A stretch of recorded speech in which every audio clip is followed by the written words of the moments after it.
Ziara niliyoifanya hapa Dar es Salaam katika kukagua ujenzi wa miundombinu ambayo ni ya mabasi yaendayo kasi, yani BRT.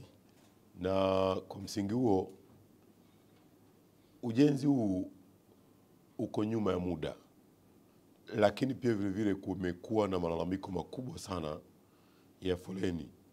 Kwa hiyo nilipokwenda kufanya ukaguzi baada ya malalamiko na hali hiyo kutokea, niliagiza, maana nilihojiana na wale walioko site, wakanieleza kuwa wao hawana majibu ya hoja nyingi nilizoziuliza, na kwa msingi huo niliagiza ya kwamba wawaite viongozi wao.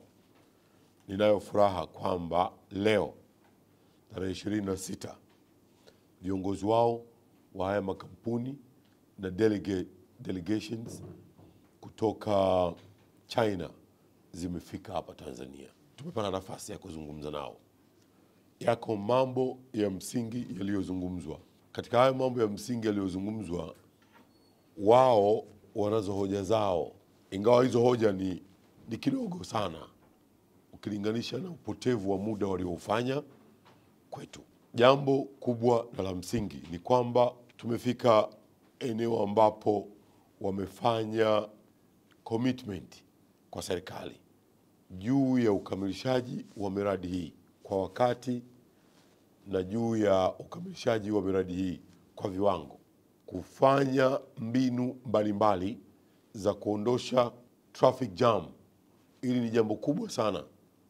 Wamenihakikishia, kwa mfano wanaofanya kazi ya Mwenge Tegeta wataongeza U-turn, wataongeza bypass mbalimbali ili kuondosha misongamano isiyo ya lazima na usumbufu mkubwa sana wananchi wanaoupata. Sasa wameeleza kwamba hayo watayafanya ndani ya muda wa wiki hizi mbili. Kimsingi wote wamefanya commitment kubwa sana za kimaandishi kwa serikali. Kimsingi ukomo wa mradi ni tarehe 30 April. Wote wameomba extension ya muda wa miezi 12. Kwa hivyo hilo jambo ni jambo ambalo sasa linachakatwa na timu yangu ya wataalamu ili kusudi tuweze kuona, kwa sababu tuna njia mbili.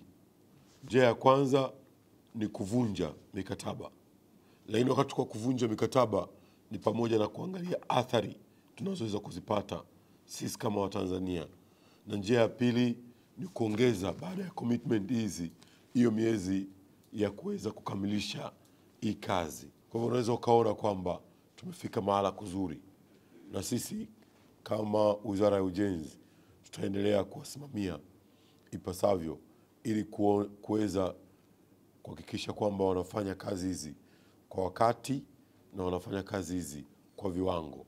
Asanteni sana.